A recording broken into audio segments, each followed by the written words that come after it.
British advanced pain clinic నొప్పి మాయం surgery దూరం ఫర్ అపాయింట్మెంట్స్ 9155515563. కాదు మొన్న యూఎస్ఏ ఏదో ప్రాజెక్ట్ చేశారు కదా, ఏమైంది? 50% అయింది. ఇప్పుడు ఇక్కడనే ఇండియాలో ఇప్పుడు మళ్ళీ కొంచెం షూట్ ఉన్నది, అది చేసేస్తే ఇంకా యూఎస్లో ఒక 10 days షూట్ చేసేస్తే అది అయిపోతుంది. అదొక డిఫరెంట్ జోనర్ అది. దీనివల్ల అది ఇబ్బంది అవ్వదా? ఏమవ్వదు, గడ్డం అందుకే కదా పెంచేది. కొత్తదా? కొత్త ప్రాజెక్ట్? ఇదే ప్రాజెక్ట్. ఫస్ట్ ఇది కంప్లీట్ చేయాలి నేను. చేసి ఒక ప్రాజెక్ట్ ఇప్పుడు ఒక్కటిరా నేను ఒకటి చెప్తా. చాలామంది ఏమంటారు అంటే కంటెంట్ ఉంటే కంటెంట్ లేకుండే నువ్వు వస్తే ఎట్లా అది అని తిట్టుకుంటారు. బట్ మనలాంటి వాళ్ళకి ఏంటంటే అంటే నాలాంటి వాళ్ళకి ఏంటంటే బేసికలీ ఇప్పుడు నాకు చెప్పంగానే నేను హీరోల పేర్లు చెప్పా, మరి కొంతమంది ఎంత ఫ్లాపులు పెట్టినా కూడా వాళ్ళ మీద 10 కోట్లు 15 కోట్లు పెడుతూనే ఉంటారు జరుగుతూనే ఉంటాయి సినిమాలు. బట్ మనలాంటి వాళ్ళు ఎవరైతే చిన్న నుంచి స్టార్ట్ చేస్తామో వాళ్ళ వాళ్ళకి టైం రావడానికి టైం పడుతుంది. ఆ లోపు డిఫరెన్స్ ఏం లేదురా. అంటే background is very important, financial this thing is very important. ఇప్పుడు నేను బుట్కట్ బాలరాజు కానీ, లక్కీ లక్ష్మణ్ కానీ, లేకపోతే ఆర్గానిక్ మామ హైబ్రిడ్ అల్లుడు కానీ, లేకపోతే మిస్టర్ ప్రెగ్నెంట్ కానీ, ఇది చేసేటప్పుడు నాకు స్టోరీస్ నాకు నచ్చినాయి. బట్ నాకు ఆ టైంలో నేను మిస్టర్ ప్రెగ్నెంట్ అప్పుడు నేను 1.5 year ఆగిన సినిమా రిలీజ్ అవుతుందని. 1 year తర్వాత నేను బుట్కట్ బాలరాజు ఒప్పుకున్నా. 1 year దాకా నేను ఏం చేయలే, ఎందుకంటే మిస్టర్ ప్రెగ్నెంట్ రిలీజ్ అవుతుందని. బట్ మిస్టర్ ప్రెగ్నెంట్కి బిఫోర్ 2 సినిమాలు రిలీజ్ అయినాయి. ఆ మిస్టర్ ప్రెగ్నెంట్ థర్డ్ రిలీజ్ అయింది, అంటే థర్డ్ మూవీ రిలీజ్ అయింది దాంట్లో. సో నేను ఏంటంటే ఇప్పుడు ఒక్కటిరా, నాకు చాలా మంచి కంటెంట్ ఉన్న స్క్రిప్ట్స్ ఆ టైంలో రాలే. నాకు వచ్చిన అవకాశాన్ని నేను కొంచెం దాన్ని ఉపయోగించుకున్నా. ఇన్ని రోజుల నుంచి ఏంటంటే ఒక ప్లాట్ఫామ్ లాగా నాకు ఒక మెట్టు లాగా అయింది. ఇప్పుడు ఏంటంటే నా దగ్గర కంటెంట్ ఉన్న స్క్రిప్ట్స్ ఉన్నాయి, ప్రొడ్యూసర్ దొరకడు. ప్రొడ్యూసర్స్తో వచ్చిన స్టోరీస్ ఎవరైతే వస్తారో వాళ్ళ దగ్గర కంటెంట్ ఉండదు, అది బాధ. ఇప్పుడు నా దగ్గర కంటెంట్ ఉంది, నాకు ప్రొడ్యూసర్స్ కావాలి అని అంటే నేను కింద మీద పడాలి. కష్టం రావడానికి, కష్టం. అది వచ్చిన అవకాశాన్ని దానిలోనే ఎంత బెటర్ ఇవ్వగలుగుతామని చూసుకొని ముందుకు వెళ్ళిపోయినా. కానీ ఇప్పుడు ఏంటంటే కాన్సన్ట్రేషన్ చేసేది నేను అనుకున్న కంటెంటే తీస్తా, ప్రొడ్యూసర్ దొరికేదాకా ఆగుతా. ఇప్పుడు ఆడియన్స్ ఏదైతే కోరుకున్నారో definitely I'm trying to give that, definitely వస్తా. డన్. మీ గురించి కానీ మీ మమ్మీ గురించి కానీ ఏమైనా షేర్ చేసుకోవాలనుకుంటున్నావా?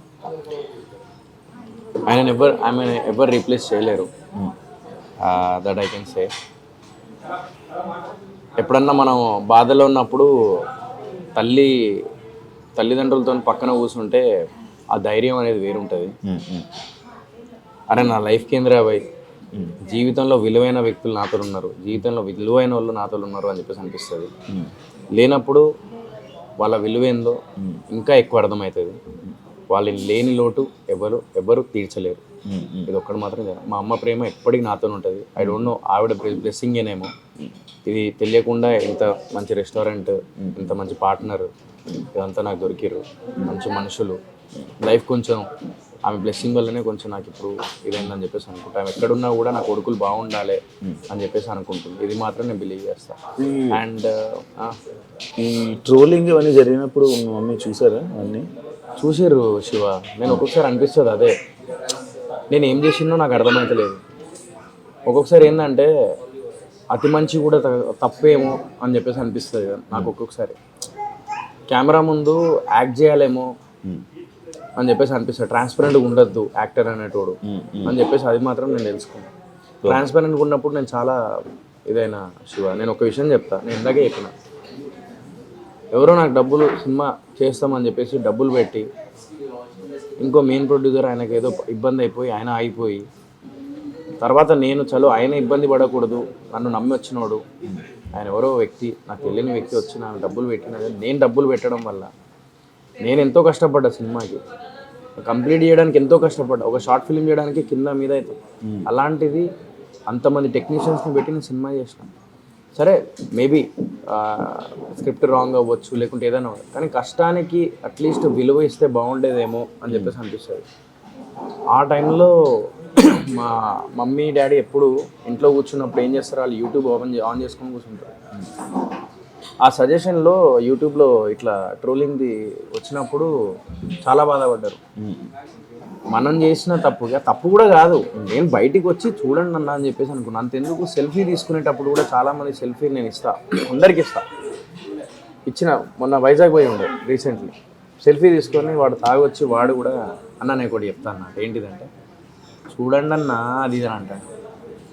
అంటే వాడు సెల్ఫీ అట్లా కూడా నేను అవమానంగా నేను కొన్ని జరుగుతున్నాయి నా లైఫ్లో. ఇంకా స్టిల్ ఇట్ ఈస్ హాంటింగ్ మీ.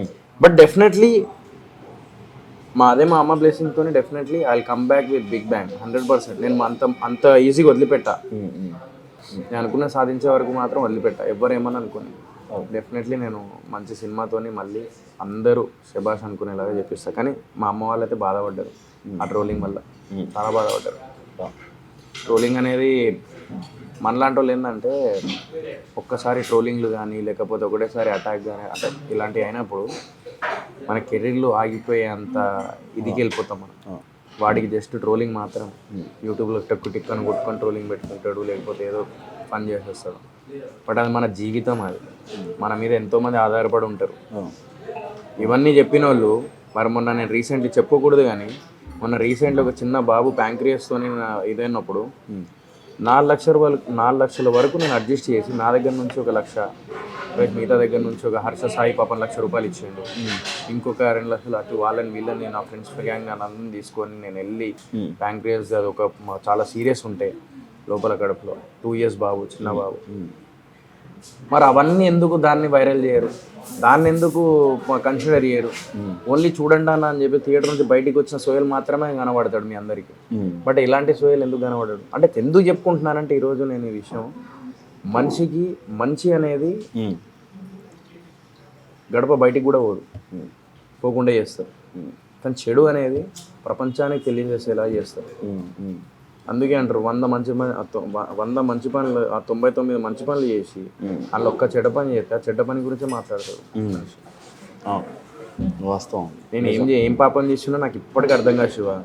బయటికి వచ్చి నేను డబ్బులు పెట్టినా నా వేదన్నది నాకు అరే వెళ్ళండి కొంచెం, నాకు అరే కష్టపడి ఎదుగుతున్నా కదా అని చెప్పేసి ఆ ఉద్దేశంలో నేను అడిగిన తప్ప నేను ఇంకా వేరే ఉద్దేశంలో నేను అడగలే ఆ రోజు.